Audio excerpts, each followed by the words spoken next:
제가 11절 말씀을 먼저 읽겠습니다.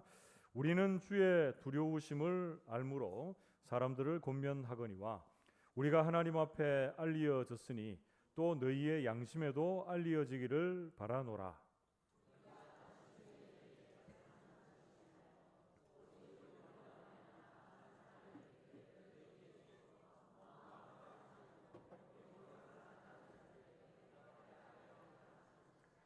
우리가 만일 미쳤어도 하나님을 위한 것이요 정신이 온전하여도 너희를 위한 것이니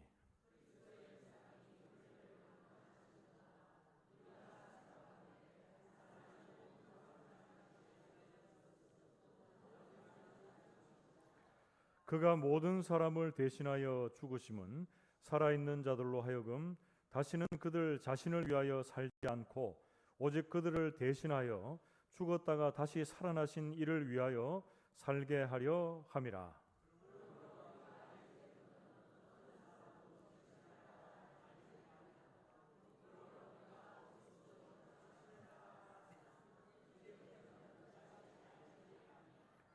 그런즉 누구든지 그리스도 안에 있으면 새로운 피조물이라. 이전 것은 지나갔으니 보라 새 것이 되었도다.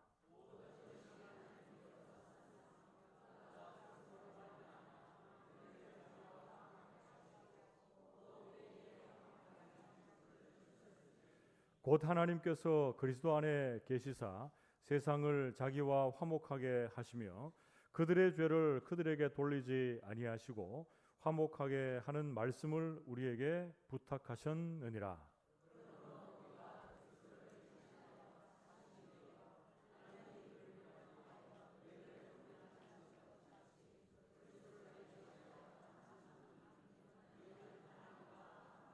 함께 읽습니다. 하나님이 죄를 알지도 못하신 이를 우리를 대신하여 죄로 삼으신 것은 우리로 하여금 그 안에서 하나님의 의가 되게 하려 하심이라. 아멘. 우리 앞뒤 저기 계시는 분들과 이렇게 인사하고 말씀을 받읍시다. 말씀의 은혜 받읍시다. 인사하겠습니다.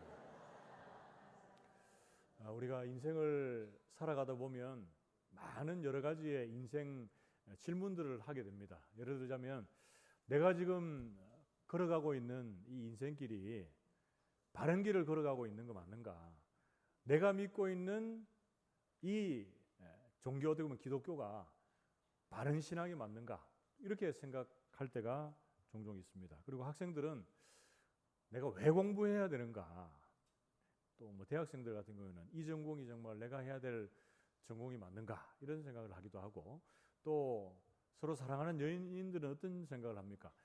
이 사람이 내 배우자감이 맞는가? 이런 걸 질문한다. 결혼 날짜를 잡아놓고도 이런 생각하는 분이 있어요. 그런데 여러분 이런 많은 인생의 질문들 속에서 우리는 삶을 채워가고 있습니다. 그런데 성경 말씀을 읽어볼 때 우리가 해야 되는 인생의 질문들 세 가지가 있습니다.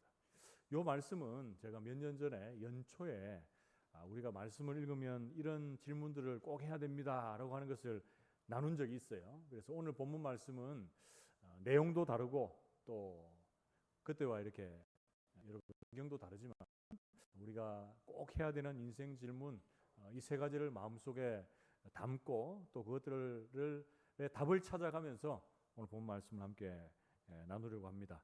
여러분 지난주에 이어서 고린도후서 말씀을 살피고 있는데 주제가 있습니다. 아니 고린도후서의 전체의 주제가 있습니다. 십자가의 삶입니다. 십자가의 삶. 그리고 십자가의 삶에 대해서 고린도전서가 이 십자가의 이 공적인 내용들을 많이 다루고 있다면 고린도후서는 십자가를 따라가는 삶으로서의 여러 가지의 개인적인 간증의 내용들이 참 많습니다. 그래서 오늘 우리가 읽었던 이 말씀도 지난 시간에 이어서 그런 내용들이 이어지고 있는데요.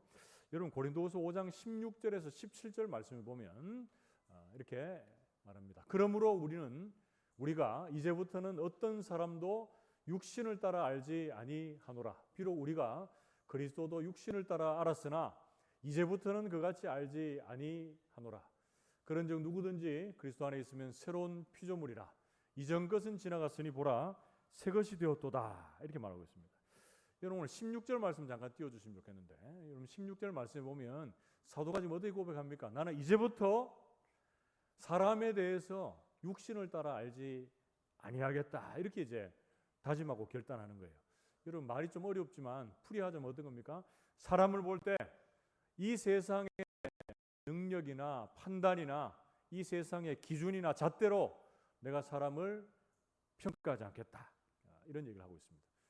그리고 그리스도, 예수 그리스도로 내가 지금까지 육신을 따라 알았는데 이제부터는 그렇게 알지 않겠다, 이렇게 말합니다. 이게 무슨 말입니까, 여러분? 세상 사람들은 그 당시에 예수 그리스도에 대해서 어떤 생각을 가지고 있었을까요? 돌아보면 예수님의 그 공생애의 사역들, 예수님의 그 십자가의 그 모든 삶을 바라보면서 이 구원주가 맞다, 참 메시아가 맞다, 이렇게 생각했겠습니까? 그게 아닙니다, 여러분. 예수님이 십자가에서 죽임당하는 그 모습 보면서 왜 저렇게 구원자라고 하는 사람이 연약하고 초라하게 마지막을 마쳐야 되는가, 이렇게 예수님에 대해서 비판하고 조롱. 사도 바울도 마찬가지입니다. 예수님의 그 존재에 대해서 예수님이 거짓 메시아다, 이렇게 생각했을 뿐 아니라 예수님의 십자가 죽음을 하나님께 저주를 받아서 이렇게 죽임을 당했다, 이렇게 생각했습니다. 그런데 그리스도 안에서 새로운 피조물로 거듭나고 나서 이제는 그렇게 예수님을 보지 않는다라고 이렇게 말씀을 해주고 있습니다. 예수님의 십자가의 공생애의 그 삶, 그 자체가 유일한 구원자로서의 당연한 삶을 살아갔음을 우리는 진정한 구원자로서의 모습을 잘 알고 있습니다. 여러분, 이 당시에 거짓 교사들이, 거짓 선생들이 어떤 사람이었냐 하면, 이 당시에는 보통 이렇게 철학이라든지 수사학 이런 게 상당히 발달했습니다. 그래서 말을 잘하고 언변에 뛰어나고 웅변을 잘하는 사람들, 그리고 철학의 지식들, 어찌 보면 세상의 지식들, 지혜들로 가득 찬 사람들이 앞장서서 많은 사람들을 잘못된 미혹의 길로 인도하고 있던 그런 때였습니다. 여러분, 그때에 하늘의 영광스러운 말씀, 천국의 소망을 선포하는 사도 바울이 세상 사람들이 보기에는 때로는 좀 초라해 보이고 연약해 보였을 수 있지만, 또한 예수님이 선포하고 있는 이 십자가의 사역이 그렇게 보였을 수 있지만, 그 십자가의 놀라우신 영광을 경험한 사람, 예수님의 그 복음의 영광을 체험한 사람은 이 세상의 유혹이나 이 세상에 화려해 보이고 아름다워 보이는 그런 철학이나 수사학들이 마음에 들어오지 않는다는 겁니다. 여러분, 그 얘기를 하고 있습니다. 사도 바울은 예수 믿기 전과 예수 믿기 후에 완전히 변화된 삶을 살았다, 이렇게 고백하고 있는 거예요. 고린도서 5장 11절 말씀을 의하면, 그래서 여러분들이 신앙생활을 하는 여러분들의 삶을 먼저 한번 딱 돌아보십시오. 내가 모태신앙, 어머니 뱃속에서부터 신앙생활 하신 분도 있고, 또 중간에 회심한 분도 있고, 또 여러 가지 신앙의 여러분들의 과정들이 다 다를 겁니다. 그런데 여러분 딱 과거와 현재까지 시간들을 돌아보면 나는 예수님을 믿고 난 이전과 이후의 삶이 크게 변화가 없다, 이렇게 생각하시는 분이 있습니까? 그럼 그런 분은 또 이렇게 마음속에 생각할 거예요. 내 신앙생활은 이 신앙의 궤적을 돌아보니까 크게 요동함도 없고 내가 신앙생활을 참 꾸준하게 잘하고 있는 것 같다, 이렇게 생각할 수 있습니다. 그런데 이거는 꾸준히 잘하는 게 아니고 어떻게 하는 거예요? 꾸준히 잘 못하는 거예요. 꾸준히 잘 못하는 거. 예수 믿기 전과 예수 믿기 후에는 어떻게 됩니까? 확연하게 차이가 나야 돼요. 변화가 있어야 됩니다. 그게 바로 간증이거든요. 간증. 여러분들의 인생 속에 내가 주님 제대로 만난 기억이 없습니까? 내가 주님 만났다고 하지만 과거와 현재의 삶, 그리고 앞으로 미래에 다가올 그 삶에 크게 변화가 없을 것 같고 기대가 없습니까? 여러분, 그렇다면 그런 분들은 특별히 오늘 말씀에 귀를 기울이고 우리가 서로 질문하고 답하는 이 인생 질문에 대해서 나의 신앙을 돌아보고 내 믿음을 돌아보며 하나님 앞에 나아가는 그런 시간이 되시기를 바랍니다. 먼저 첫 번째로 오늘 본 말씀에서 알게 되는 우리에게 던져지는 인생의 질문들, 그리고 그 질문 앞에 우리가 답하는 해답 한번 살펴봅시다. 그 첫 번째는요, 나는 어떤 존재인가? 이런 물음을 가질 수 있어야 합니다. 같이 한번 따라해 봅시다. 나는 어떤 존재인가? 그렇죠. 제가 여러분들이 자주 질문 드리는데 여러분들의 정체는 뭐냐? 너는 누구냐? 이렇게 질문할 수 있잖아요. 아니면 여러분들이 스스로 에게 질문할 수 있습니다. 나는 어떤 존재인가? 이렇게 질문할 수 있습니다. 자, 그 질문 앞에 성경은 어떻게 우리에게 말씀해 주고 있습니까? 그 첫 번째는 우리 인간들은 장막 인생이다. 이렇게 말하고 있습니다. 같이 한번 따라해 봅시다. 장막 인생. 그렇습니다. 고린도후서 5장 1절 말씀해 보면 만일 땅에 있는 우리의 장막집이 무너지면 이렇게 되어 있습니다. 여러분, 장막은 뭡니까? 장막은 쳤다가 걷었다가 하는 텐트입니다. 텐트. 그래서 육신의 장막집이, 우리의 장막집이 무너졌다는 것은 우리의 육체의 수완, 그러니까 기한이 다 되었다는 거예요. 육체적인 죽음을 이 땅에서 맞이했다라는 것을 의미하고 있습니다. 그래서 여러분들 일상의 삶을 살다가 텐트 치면 보통 뭐가 생각납니까? 텐트 치면 어디 가가 노는 거 생각나잖아요. 그죠? 휴가 때 텐트 치고 놀아본 기억이 없습니까? 요즘에는 텐트도 치지만 뭐합니까? 조금 이렇게 갖추어서 가는 분들은 캠핑카를 대여하든지 사죠.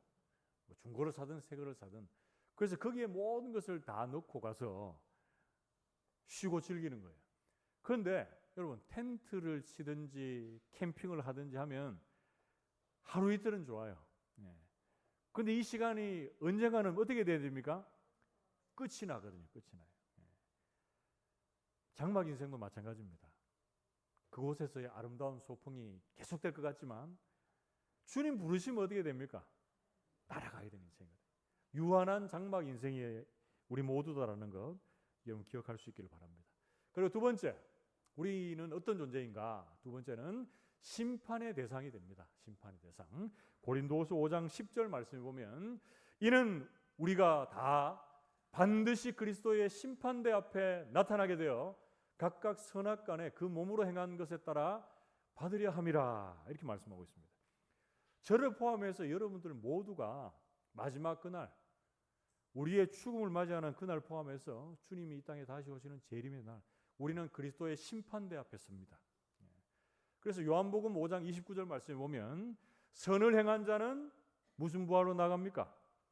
생명의 부활로 나가고, 그리고 악을 행한 자는 뭐로 나갑니까? 심판의 부활로 나갑니다. 그런데 이것도 잘못 해석하시는 분들은 착한 일이 해야 구원받는다, 이래 생각하면 뭡니까? 잘못된 거예요. 잘못된 거. 선을 행한다는 것은 뭡니까? 유일한 선이 되시는 예수 그리스도를 믿고 따라가는 자들. 하나님 믿는 자는 영생을 받고 하나님 떠나고 주님 모르는 자는 심판을 받는데 그게 끝까지 계속된다는 거예요. 끝까지. 그래서 우리가 한 가지 위안으로 삼을 것은 여러분들에게 심판이, 마지막 심판이 기다리고 있는데 그때에 우리의 마지막은 뭐라는 거예요? 영생이라는 거예요. 영생. 그걸 여러분 마음속에 담고 있으면 어떻게 살아야 되겠습니까? 마음대로, 그죠?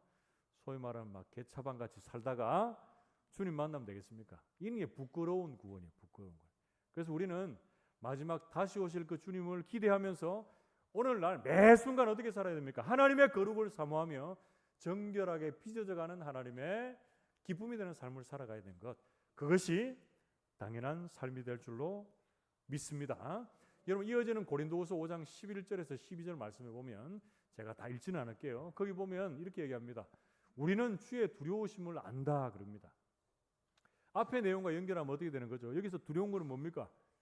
막 벌벌 떨고 막 무서워하는 두려움입니까? 그게 아니고 마지막에 심판이 있다라는 것을 알면 주님을 두려워하게 되고 경외하게 된다라는 말입니다. 그래서 사도가 이렇게 경외감을 가지면서 어떻게 얘기합니까? 하나님이 나를 좀 제대로 알고 있다. 그렇기 때문에 너희도, 고린도 교회 성도인 너희도 나를 좀 제대로 알아줬으면 좋겠다, 이렇게 얘기하는 거예요. 이게 뭘 의미합니까? 지금 고린도 교인들이 사도권을, 바울의 사도권을 인정하고 있습니까? 무시하고 인정 안 하고 있습니까? 인정 안 하고 있거든요. 네가 뭐 사도냐 이렇게 얘기하고 있고, 고린도 교회를 향한 사도 바울의 이 애타는 마음도 몰라주고 있는 겁니다. 그래서 나를 알아달라 이렇게 하면서 내가 높아지기를 바란다 이렇게 얘기하는 게 아닙니다. 너희들이 내가 누구인지를 제대로 좀 알아서 너희를 미혹하고자 하는 세상 사람들, 12절에 보면 어떤 내용들 나옵니까? 자랑할 기회를 찾는 사람들, 외모로 자랑하는 사람들, 속은 텅텅 비어 있는데 겉으로만 막 뭡니까? 가식이 가득 차 있고 종교인의 모습으로 미혹하고 있는 그 사람들 앞에서 너희들이 반박할 말을 좀 가졌으면 좋겠다 이렇게 얘기하는 거예요. 쉽게 얘기하면 그런 세상에 미혹하는 자들, 거짓 교사들 향해서 너희들이 가고 있는 그 길은 잘못된 길이다. 예수 십자가의 길을 따라가는 길이 참된 진리의 길이다. 이렇게 좀 생각하고 얘기를 하기 위해서 너희들이 나를 좀 제대로 알아주고 내가 전하는 말씀을 제대로 믿고 좀 따라와 줬으면 좋겠다. 이렇게 이야기하고 있습니다. 사랑하는 성도 여러분, 오늘 본 말씀에서 우리가 배우게 되는 첫 번째 인생 질문이 뭡니까? 나는 어떤 존재인가? 우리 인생들이 어떤 존재인가? 질문할 때 우리 모두는 끝이 있는 유한한 장막 인생입니다. 그리고 마지막 그날에 반드시 심판을 받게 되는 심판의 대상이 우리 존재들이다. 참으로 연약하고 유한한 인생들이다라는 것을 여러분 먼저 기억하십시오. 그렇다면 이런 연약하고 유한한 인생 가운데 우리에게 새로운 은혜, 새로운 비전을 부어주시는 분이 계세요. 그분을 아는 게 우리의 인생이 살아나는 겁니다. 자, 두 번째로 인생 질문 두 번째, 오늘 본문에서 알게 되는 두 번째는 뭡니까? 하나님이 어떤 분이신가? 이게 중요합니다. 같이 한번 따라해 봅시다. 하나님은 어떤 분이신가? 그렇습니다. 하나님 어떤 분이신가를 아는 게 중요해요. 하나님 어떤 분이십니까? 첫 번째는 천국을 준비하시는 분이 되십니다. 천국을 준비하시는 분. 고린도후서 5장 1절 말씀에 보면 만일 땅에 있는 우리의 장막집이 무너지면, 그러니까 우리의 육체적인 죽음을 맞이하는 그때에 어떻게 됩니까? 하나님께서 지으신 집, 곧 손으로 지은 것이 아니요 하늘에 있는 영원한 집이 우리에게 있는 줄 아느니라, 이렇게 말씀하고 있습니다. 그러니까 우리는 유한한 장막 인생으로 끝날 자들이 아니고 하늘의 영원한 천국을 소유한 천국 인생으로 살 자들이다라고 말하고 있습니다. 그래서 여기에 나오는 뒷부분의 내용은 앞의 내용이 육신의 연약한 마지막 죽음을 맞이하는 것이라면 뒤의 내용은 뭡니까? 하나님께서 우리가 영육의 온전한 부활체를 입고 주님과 함께 영원한 생명의 복을 누리게 되는 그 부분들을 이야기하고 있습니다. 자, 유한한 장막 인생 가운데 천국 인생을 선물로 주신 주님께서, 자, 고린도서 5장 4절 5절 말씀해 보면 또 어떻게 말씀이십니까? 참으로 이 장막에 있는 우리가 짐진 것 같이 탄식하는 것은 벗고자 함이 아니요 뭐하기 위함입니까? 오히려 덧입고자 함이니 죽을 것이 생명의 삼킴바 되게 하려 함이라. 5절 말씀 이어지는 5절은 곧 이것을 우리에게 이루게 하시고 보증으로 성령을 우리에게 주신 이는 누구십니까? 하나님이시다. 하나님이시다. 그래서 우리가 천국 인생, 장막 인생에서 천국 인생으로 되는 것은 누구 때문에 가능한 겁니까? 그렇죠. 하나님 때문에 가능하고 예수 그리스도 때문에 가능한데 우리에게 그것을 보증해 주셨다는 게 성령 하나님이 보증해 주셨답니다. 그래서 제가 여러분들에게 여러분들은 다 장막 인생이고 죽었던 자들이고 아무 소망 없습니다 이렇게 얘기하지만 하나님은 어떻게 해주셨다고요? 우리 장막 인생을 천국 인생으로 바꿔주셨다 이렇게 말씀해주고 있습니다. 여러분 근데 그게 제가 하는 말이 아니고 성령 하나님께서 보증해 주시는 영원 불변한 말씀이 되는 줄로 믿습니다. 그래서 우리 인생들은 죽으면 그냥 벗어버리는 해탈의 인생이 아닙니다. 불교에 보면 해탈한다 하잖아요. 우리는 덧입습니다. 뭘로 덧입습니까? 사망을 삼키고 이기신 영생의 선물로 덧입습니다. 여러분 부활체로 덧입습니다. 그것이 바로 우리에게 소망이 되는 말씀입니다. 그리고 두 번째, 하나님은 또 어떤 분이시다라고 얘기하고 있습니까? 두 번째, 하나님은 심판주가 되십니다. 같이 한번 따라해 봅시다. 심판주가 되십니다. 그렇죠. 우리 인생들은 다 뭡니까? 죄 짓고 죽어 마땅하고 아니 죽었던 심판이 대상이 되는 존재들인데 하나님께서 예수 그리스도께서 심판주, 다르게 얘기하면 심판장, 재판장이 되어 주셔서 우리를 어떻게 해주시는 거죠? 살려주시는 거죠. 고린도후서 5장 10절 말씀에 이는 우리가 다 반드시 그리스도의 심판대 앞에 나타나게 되어 각각 선악간에 그 몸으로 행한 것에 따라 심판을 받는다 이렇게 얘기하고 있죠. 자, 그런데 여러분 요즘엔 특별히 이게 심판, 재판 받는 영상들이 많이 있는데 그 심판하는 사람들이 뭡니까? 다 판사들이죠. 판사들이 쭉 들어오는데 그 중간에 있는 사람이 누굽니까? 주심. 심판장, 재판장이거든요. 근데 한번 생각해 보세요, 여러분. 우리가 이 땅에서의 마지막을 맞이하고 그리고 주님이 다시 오시는 그날에 우리가 이제 그 재판정에 딱 서 있다고 생각해 봅시다. 근데 그 중간에 재판장으로, 심판장으로 서 계시는 분이 누구시라는 거예요? 하나님이시고 예수 그리스도시다. 그거 하나만으로 우리가 어떻게 됩니까? 위로가 되고 위안이 된다니까요. 그래서 우리 주님께서 여러분들을 보고 이렇게 얘기하는 거예요. 하나님의 사람 정월순. 제가 집사님 저를 보기 때문에 얘기하는 거예요. 안 보는 분은 얘기 안 합니다. 눈 감고 있으면 얘기하고 싶어도 안 해요.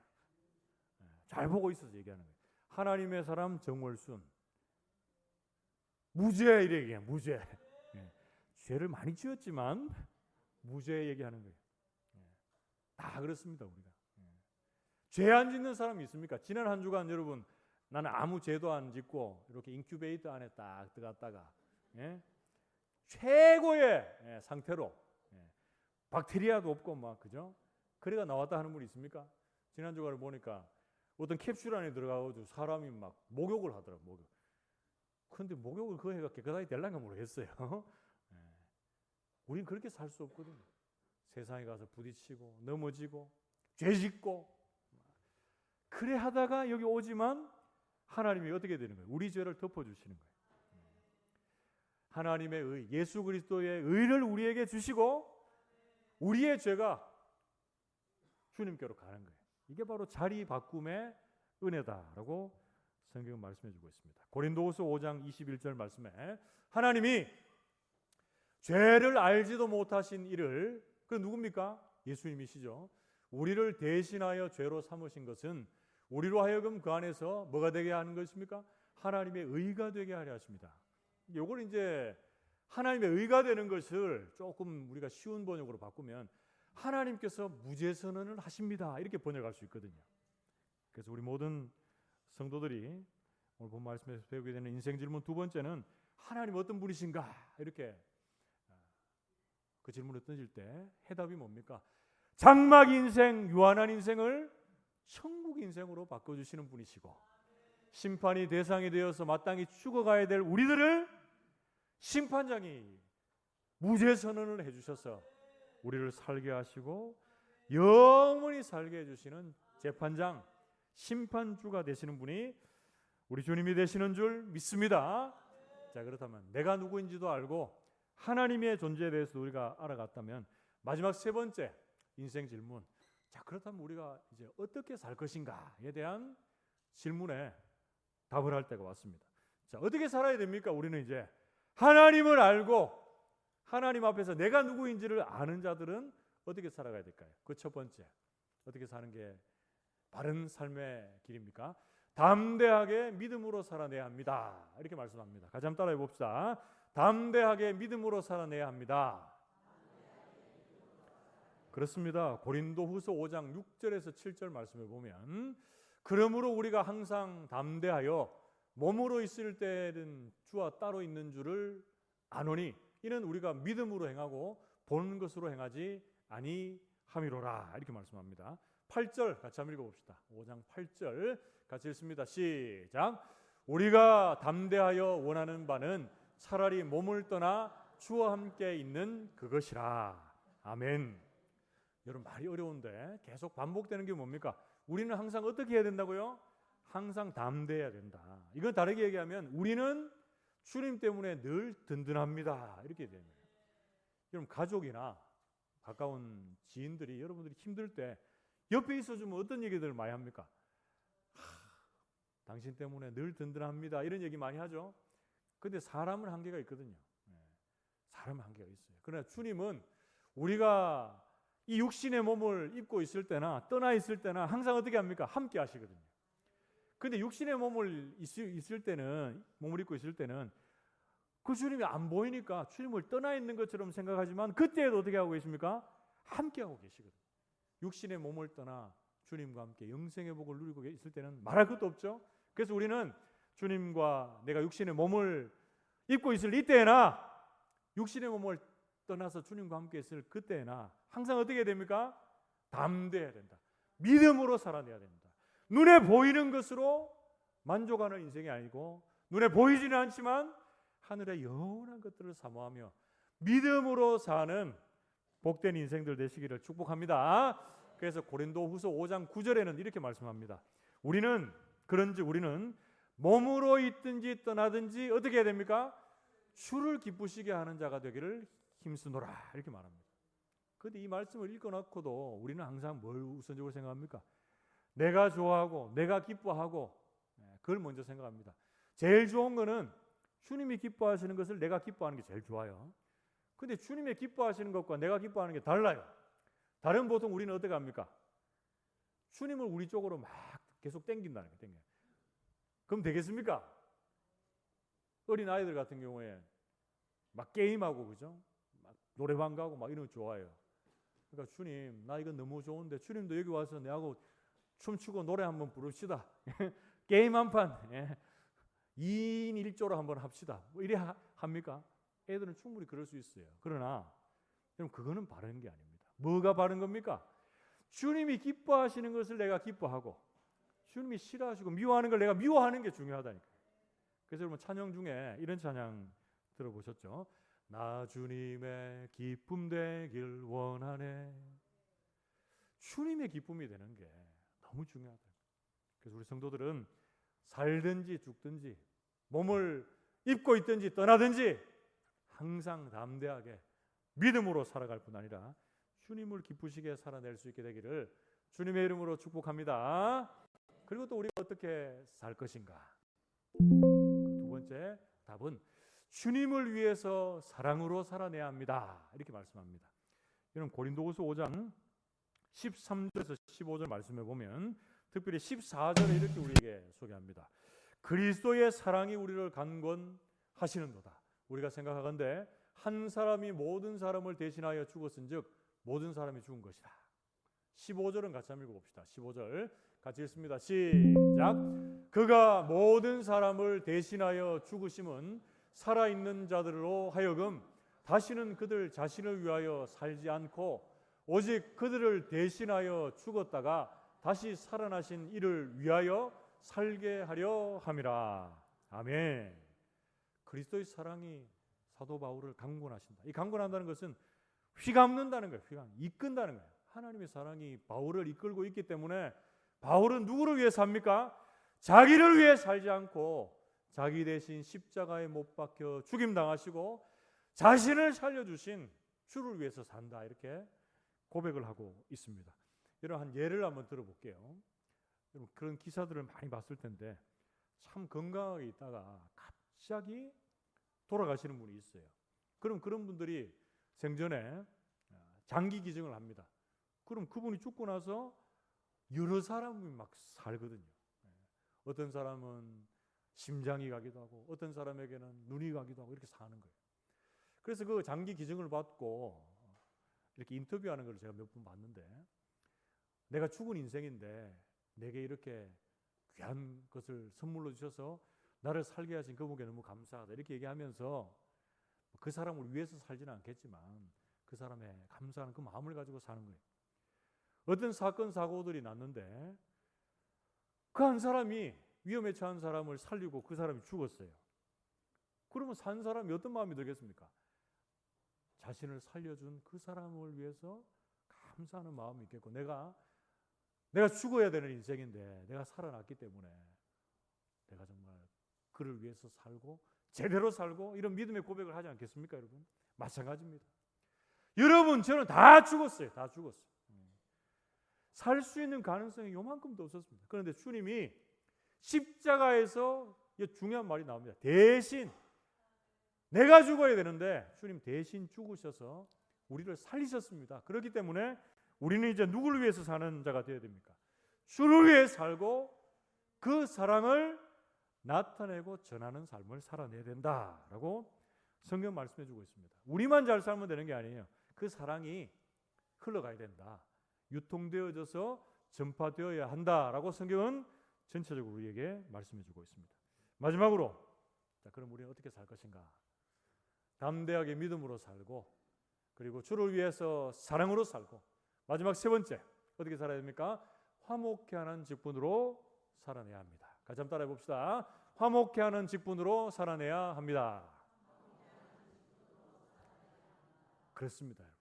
고린도후서 5장 18절에서 19절 말씀에 보면 모든 것이 하나님께로서 났으며 그가 그리스도로 말미암아 우리를 자기와 화목하게 하시고 또 우리에게 화목하게 하는 직분을 주셨으니 19절 곧 하나님께서 그리스도 안에 계시사 세상을 자기와 화목하게 하시며 그들의 죄를 그들에게 돌리지 아니하시고 화목하게 하는 말씀을 우리에게 부탁하셨느니라. 자, 20절은 같이 한번 읽어봅시다. 20절 같이 읽습니다. 시작. 그러므로 우리가 그리스도를 대신하여 사신이 되어 하나님이 우리를 통하여 너희를 권면하시는 것 같이 그리스도를 대신하여 간청하노니 너희는 하나님과 화목하라. 아멘. 우리 모든 인생이 18절 말씀에 의하면 어디로부터 왔습니까? 하나님께로부터 왔다는 거예요. 그럼 우리는 누구에게로 돌아가야 됩니까? 하나님께로 돌아가야 됩니다. 그런데 인류 최초의 인간인 아담과 하와의 그 죄로부터 출발해서 하나님과 우리 사이에 뭐가 생겼습니까? 높다란 담이 생겼습니다. 죄악의 담이 생겼습니다. 이 담을 우리 스스로의 힘과 능력과 열심으로 허물 수가 없습니다. 그렇기에 그 담을, 그 죄의 담을 대신 허물어 주신 분이 계십니다. 그분이 누구십니까? 하나님의 하나뿐인 아들 예수 그리스도께서 십자가를 통해서 그 죄의 담을 허셨습니다. 그리고 하나님과 우리를 화목하게 하셨습니다. 그리고 우리에게 화목케 하는 직분을 주셔서 그리스도의 사신 대사가 되어 그 하나님의 뜻을 세상 가운데 선포하며 세상과 하나님 사이에 뭘 하게 만드는 거죠? 화목하게 하는 직분을 주셨다라고 말씀해주고 있습니다. 그렇기에 그 화목케 하는 직분을 가진 하나님의 사람들은 우리가 무슨 역할을 해야 됩니까? 공동체 안에서, 가정에서, 직장에서, 교회 안에서 화목의 대사가 돼야 돼요. 화목의 대사. 그런데 교회도 보면 잘 서로 잘 지내다가 그 한 사람이 옵니다. 쫙 와요. 오면 사람들이 막 웅성웅성거리다가 다 뿔뿔 흩어져요. 그런 사람 되면 되겠습니까? 그런 사람 전 같은데 식당에 가면 막 제가 밥 먹으러 이렇게 가보면 막 이따가 막 한두실 다 가시고 아무도 없어요. 그래 꼭 하는 말이 목사님 왜 식사를 혼자 하십니까? 혼자 하는 게 아니고 앉아 같이 하려고 하는데 다 먼저 갔다 이렇게 얘기하고 싶지만 제가 좀 늦게 와서 혼자 합니다 이렇게 하거든요. 그죠? 그렇다고 뭐 저는 분열을 그건 아니고 잘 지내다가도 어떤 사람이 가면 막 뭡니까? 분열하고 째지고 이런 데가 있다. 근데 어떤 사람이 가면 막 요래요래 막 이파저파 그죠? 있다가 모입니다. 모여요. 그게 바로 화목의 메신저거든요. 그럼 그러기 위해서는 어떻게 해야 됩니까? 여러분들의 인상이 펴져야 됩니다. 가장 첫 번째로. 자, 따라합시다. 인상이 펴져야 합니다. 제가 전에도 한번 말했지만 제가 여러분들 제가 설교하는데 여러분 인상 써서 하는 거 절대 아닙니다. 그거 진짜 휴대폰 올렸다고 하는 거 아닙니다. 제가 지난 부흥회 때 이 앞에 제가 깜빡 졸았어요. 그 좋은 게 아니고 이 눈병이 나는 것 같은 눈이 계속 따가워가지고 눈을 깜빡 하다 보니까 잠깐 졸아. 근데 강사 목사님, 김준현 목사 여기 눈이 막 딴 세상 간다하는 거예요. 제가 깜짝 놀라면서 드는 생각이 우리 교인들이 앉아서 졸 수도 있고 또 눈 감을 수도 있고 한데 내가 너무 그것 때문에 그래 얘기했구나. 앞으로 좀 안 해야 되겠다 하면서 똑하잖아요. 그러니까 죄인 안 됩니다. 이렇게. 자, 성령의 다림질로 여러분들 인상을 펴야 돼. 헤세드 찬양대에서 가장 인상이 좋게 찬양하는 분이 계세요. 기세록 장로님. 제가 앉아있어 기세록 장로님밖에 안 보입니다. 다른 분들은 안 보여요. 저 앞에 인상이 안 보이거든요. 그런데 참 은사입니다. 은사. 그리고 우리 예루살렘 찬양대에서는 인상이 또 안 보이네. 마스크 써가지고. 박미영 집사님이 최고였는데 근데 지금 산행들이 안 서고 있다니까요. 설악설악해도 지금 안 서고 있어요. 아마 곧 서는 날이 올 것 같아요. 여러분 웃어야 돼요. 웃어야. 직분을 가지고도 여러분 일하고 능력을 가지고 막 그런 것보다 사람을 화목케 하고 포용하고 하나 되게 하고 그게 중요합니다. 그게. 제가 이거는 원고에 없는 얘기인데 이제 성령의 감동하심을 따라 잠깐 얘기할게요. 궁금해하시는 분도 있을 것 같아가지고 우리 교회도 이제 직분자를 뽑아야 돼요. 언제 뽑느냐? 내년 하반기 때 뽑아요. 120주년에 제가 그때 얘기했잖아요. 내년 하반기에 선출하고 그 다음 해 4월 달에 임직식을 합니다. 그런데 세워지는 분들이 여러분 막 누구는 되고 안 되고 아니고 이 장로님들 같은 경우에는 어느 정도 티오가 있어요. 근데 안수집사님 권사님들은 어떤 기준에 딱 있으면은 저는 많이 좀 채우면 좋겠어요. 이 집사 직분도 그런데 우리 교회에서 다른 교회에서 이제 집사님 아닌 분들은 우리 교회에서 이제 1년 이상 되신 분들이 한해서 이제 집사 직분을 주는데 30세 이상. 근데 30세 안 돼도 뭐 결혼하신 분은 또 예외가 있어요. 그리고 1년이 꼭 안 돼도 예를 들어서 여러분 한번 보세요. 세례를 2025년도 4월 달에 받았어요.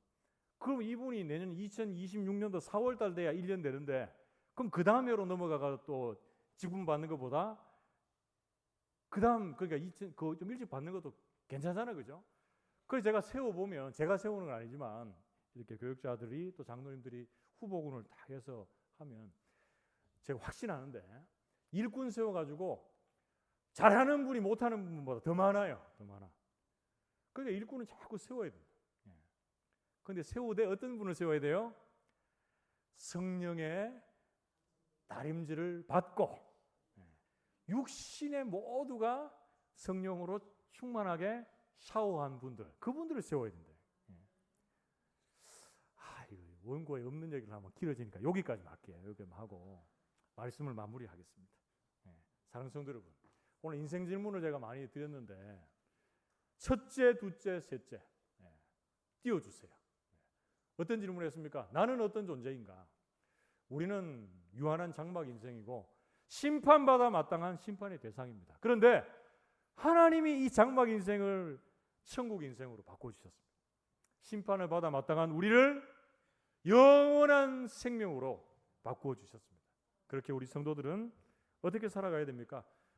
눈에 보이는 것 보면서 이리저리 쫓아다니지 마세요. 눈에 보이지는 않지만 영원한 것, 그 믿음의 눈을 가지고 담대하게 주님을 기쁘시게 하는 자리에 설 수 있기를 축복합니다. 그리고 주님을 위해서 그 사랑이 우리를 휘감고 있기 때문에 그 사랑을 증거하고 나타내는 삶을 사시고 공동체에 여러분 이단 사설들 거짓 교사들은 막 분열시키고 그죠? 자기를 따르게 하고 그렇게 하지만 우리는 가는 곳곳마다 공동체를 하나 되게 하고 그리고 화목케 하는 그런 직분자들로 세워지게 되기를 주님의 이름으로 축복합니다. 함께 기도합시다. 하나님 아버지,